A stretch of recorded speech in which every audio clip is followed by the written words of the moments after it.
Good morning, day 163, rising and shining.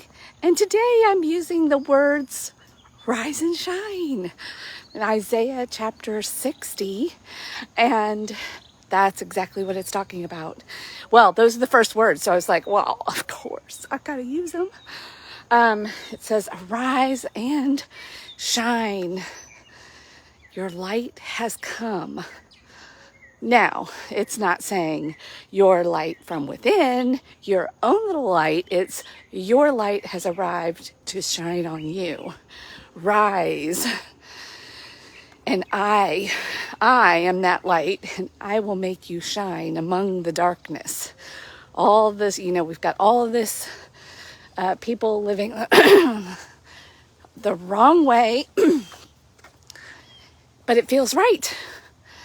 They're living according to their ego, their instinct. And, excuse me, it's supposed to rain here any minute, just by the way. We'll see. This is Florida. You never know. The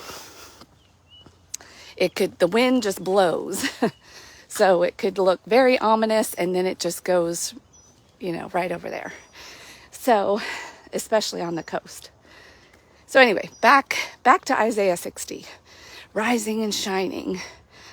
And the challenge, I'm not going to even say problem or right or wrong, because God made us and he doesn't do anything that's wrong. He gave us choice, but he gave us this challenge. Choose my way, choose your way.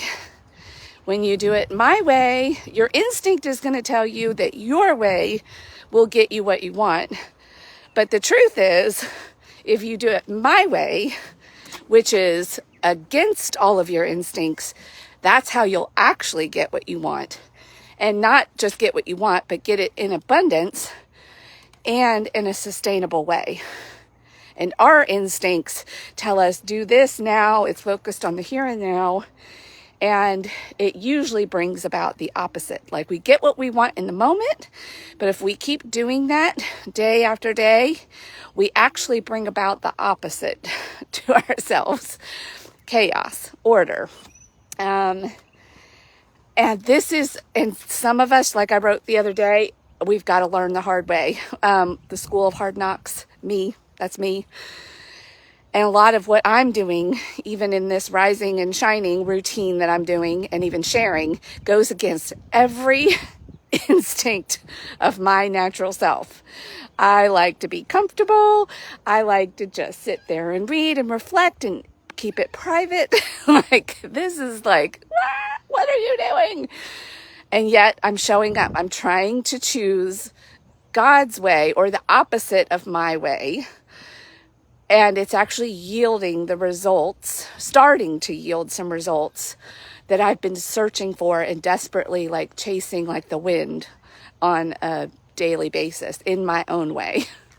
And it didn't work. Imagine that.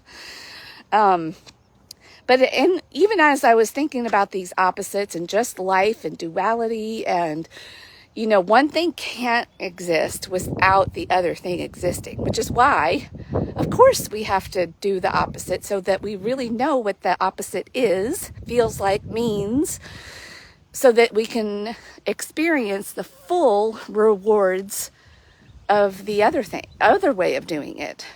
And sometimes I think, well, I don't know, because I haven't really been one of them, but when you see people that have just lived good and righteously their whole lives, and it just doesn't, we don't trust that, right? I know, when I'm looking for somebody that's going to help me lose weight or get fit, I want help from the person that's been where I've been. Isn't that interesting that I don't trust, not with my personal journey, because I'm just not going to trust you unless you know exactly where I've been. And I don't want the perfect person who doesn't understand my specific challenges and who's just always done it right. It comes naturally to them. Maybe they do resonate with some people, but, not. But I think that's how a lot of us work. We don't, there's a trust factor about also kind of, the opposite of rising is falling. Going to somebody that has fallen or was down on the ground, and then they found a way to pick themselves up. And we trust that a lot more. And the person whose light was dimmed or not doing very well, and then all of a sudden they figured out how to do some things to turn their lights on and live from that place. Those are the testimonies we seek. And yet once the temptation is, again, because of the ego, once we figure it out, we kind of want to keep it quiet. We want to pretend. And we don't want people knowing about that before version of us. We're like, oh, we're proud of who we are now that we're rising and shining.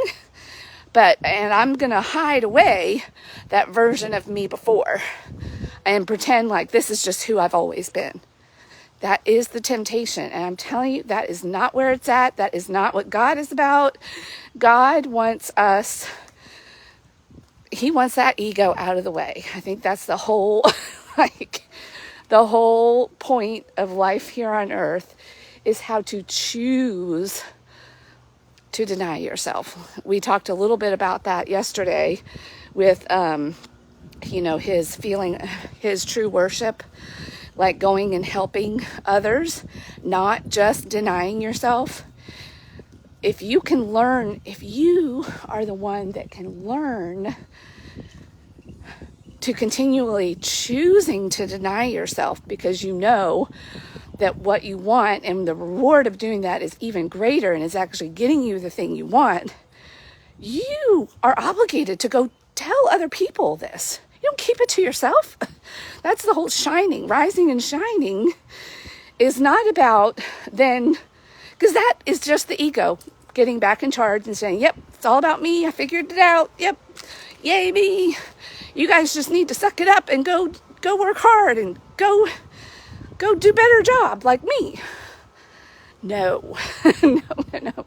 That is not what God has. And, even as I'm saying these words, I'm going to be real honest and vulnerable here. Even though I'm choosing to do this work, like, it is hard. It is like, not only is it day by day, it's like hour by hour, second by second. I am, y'all have heard, if anybody has listened to me, they know that I love this tool called the Enneagram.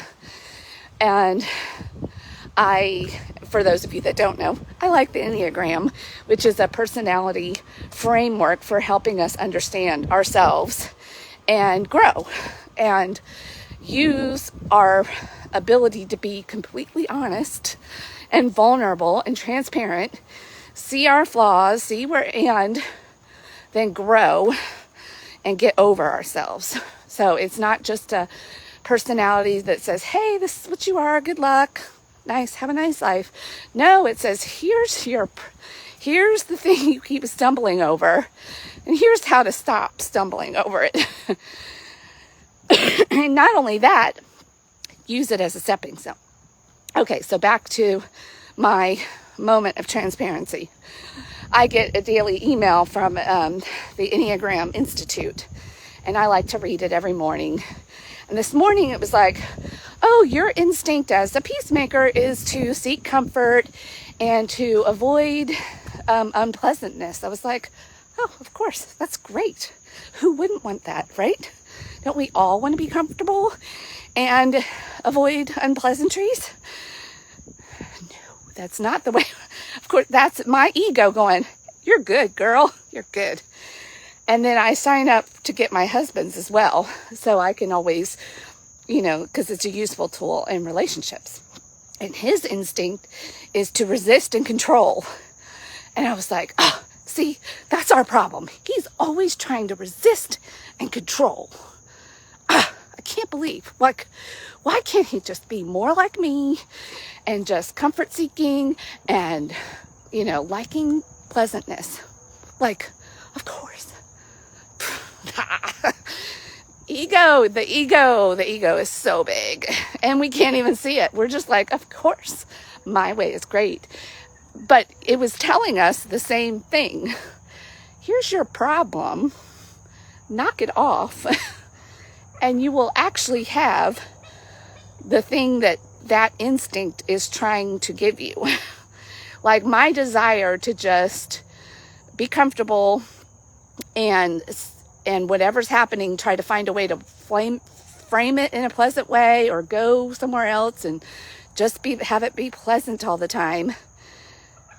Yeah, it might give me peace in the moment, but meanwhile, if I ignore somebody telling me something over here that needs to be heard, and I'm just like, la, la, la, la, la, no, it's okay, blah, blah, blah. Like, I'm damaging our relationship. I'm allowing maybe something that could be solved pretty quickly. Maybe, yes, it would require getting comfortable and having a few unpleasant moments during a conversation or whatever it is, or doing the thing. But I have nurtured a relationship. I've maybe helped solve something quickly before it turns into a big thing. This is my work. This is my ego. But I'm like, but on the surface, it's like, but it looks so good. Like, who wouldn't want that? And of course, immediately I can see, yes, this is always the problem. He's always he's resisting and controlling. Now, his side of the street is actually true. Like, he needs to learn how to try to accept and let things be what they are a little bit more. That is his work to do. Yes, he does need to like read that and see within, but he probably would do the same thing I did, read that email and go, yeah, we can't ever get anything done because all she cares about is just being nice all the time and not having hard conversations, and things just don't get done because all she cares about is being comfortable. And he would be right. But but he would look at his and go, yes, the world needs more control and we need to fix things. He wouldn't see it in himself either. Or maybe he would, but I don't know. I'm just being honest about where I was. And then as I was reading Isaiah, and I'm like, oh yes, this is our problem. And often the thing that we think is going to make us rise and shine in our own strength, those instincts. The analogy or the vision, the image I had in my head today was, like a step. And it's like our ego, it looks like a solid step that we can keep stepping on and getting somewhere. Every time we step on it, the top of the step is missing, and we just go in the step. And then it almost like a Ferris wheel bucket. Like we keep trying to step in that bucket, and then it's on a hinge, so it spins us around. And then we fall. And yet we keep falling for it. We're like, yeah, I'll just keep doing. And then you finally, after being on that crazy hamster wheel and, trusting that step to be there, and then it's not there. And not only that, but you fall. You're like, wait a minute. Maybe I should try to do something differently here. What if I did the thing that was opposite to my instinct? Let's see where that would get me. Which is what I'm doing now. But again, I've got a long way to go. I'm at the bottom of that staircase. But as I'm practicing it and doing it in one area and getting stronger, then I'm finding it easier now to read that email. And maybe today I will, instead of trying to go over there, wagging my finger, like you're trying to control, maybe I'll use that as a mirror to go, oh, where am I trying to keep things just rosy and nice and comfortable, where I need to maybe get uncomfortable and get in the mess, get in the unpleasantness. No, my ego is like, no. I've heard somebody call the ego an acronym called edging God out. And I think it's a good one. I think about that a lot. But as I'm learning how to turn my ego upside down and now step on the solid surface of doing the opposite thing, my life is becoming more peaceful, more calm. But interestingly enough, it involves daily discomfort. Oh God, he has a sense of humor. He set, and I was having a conversation one day with a friend who is actually a fellow Enneagram 1 like my husband. And she was like, it feels to me like God is a gotcha God. Like he's just waiting to say, gotcha, like catch you. And like it seems mean to her sometimes. Like, why would he do this way? And it does seem like that when you're still in that resistance mode, like trying to do it your way versus the whole surrendering, trusting, having faith part and just doing it. Because it is so counterintuitive. We can't understand it until we actually do it. And I was talking with my husband on a walk the other day, and I was like, now that I'm doing it, I realize there's nothing special about me. And you hear people that have attained all this stuff and they're humble about it. They are like, there's nothing special about me. You just got to do this thing and do it this way and you'll get the same results. There's nothing magic. There's nothing special. It's a willingness. It's a surrender. It's accepting the process and just doing it. Humility. Of course, I haven't used that word yet, but being humble, of course, is the opposite of the ego being in charge. You've got to humble yourself, use the ego as a stepping block, turn it upside down and step on and stomp that thing to actually get the thing that you really want. And that does take a lot of humility. But as I was saying this and talking about, there's nothing special. There's nothing special here. You just have to submit, do the things that you don't want to do, not follow the ego, and the thing that you actually want is, at the other end of this upside down way. And God tells us all over the place, my ways are not your ways. My ways are higher. All the paradoxical things. And rather than sitting there and just being confused by it, just do it. Like that's the only way. And then you will start to have some understanding. I think I just ate a bug. Yuck. Gross. Well, protein, maybe. Walking on the buggy side of the lake. Anyway, well, it's happened. Whatever happened, happened. So, doing the thing anyway, and then you just can't understand it until you stand under. Humble yourself, go under and go, okay, I'm just going to do it. And then you will actually rise. You can rise above the ego. I think this is what he is telling us in thousands of different ways on the pages of the Bible. Like, stop trying to understand. Just stand under me and do what I tell you to do. Just like we ask our children to do. Like, just trust me. And we are not much better than simple little toddlers most of our lives.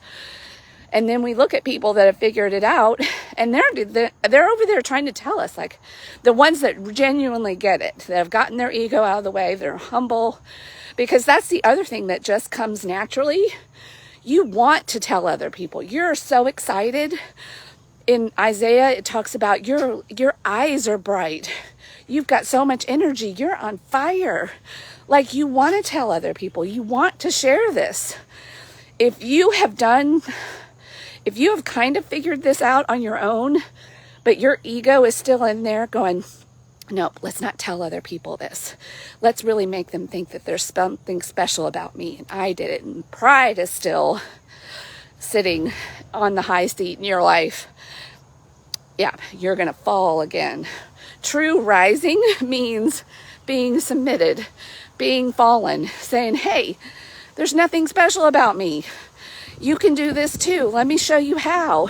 You naturally want to reach out and just tell everybody.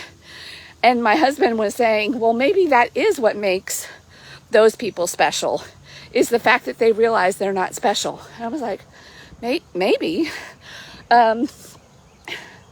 But because you allow it to be God's light, you're reflecting God's light, God's ways. He is being glorified. It's not your light. It's letting your little light shine, but it's a reflection of, but the overall brightness of your life and your light is a reflection of Him and His ways. And saying, I gave up the fight of the ego, and I'm submitting. I'm not edging God out anymore. I submit. I'm letting go of that. Anyway, that is sort of how my brain processed it this morning. So, in a nutshell, do the opposite of what your instincts are. And if you need some help doing that, and you don't know where that is, and you couldn't find yourself in Proverbs, your stumbling block, the Enneagram has really taken those deadly sins and also the virtues and put it into a framework where you can maybe get some help to being humble and seeing some of your what's in the dark corners that you don't want to see, or that you see, but you're like, you don't see it as a problem. Just like I share, even with all the work I'm doing, I saw that email this morning. I was like, there's no problem here. That's good. Like, who wouldn't want that? And then I had to be like, oh, jeez, there I go again. Yeah, because it's instinctive. It's just who I am. I don't normally go around seeing myself as a problem. And we do want to love ourselves. Like, I've got to appreciate this part of me. She just can't run the show. Anyway, because that is not what brings true peace. If I'm constantly seeking comfort and only doing what's comfortable in the moment, it brings nothing but chaos and problems. And not just for me, but for those people that love me or try to love me. So our job as humans, our lifelong journey of the cycle of rising and falling, shining and being dim, is this submitting the ego, doing the opposite of what your instincts are telling you. And you won't know until you know, and you do it. So, anywho, thanks for going on a walk with me this morning. I think we actually might get a few raindrops here. Who knows? Anyway, go rise and shine. Have a great Sunday or whatever day it is for you. And think about what your instincts are. And if you're not sure, look up this great tool called the Enneagram and use it as a tool to get to know yourself, but only if you're ready, because it might make you uncomfortable. You can't grow though without knowing where you are in the fullness and with complete honesty and humility. This is courageous work. And it's never ending, because our instincts are just that, they're instincts. And that is why we have to come to the Bible and to God every day, just like we do with food and water. It's vital for your spiritual health and journey. All right. Love you. Rise and shine.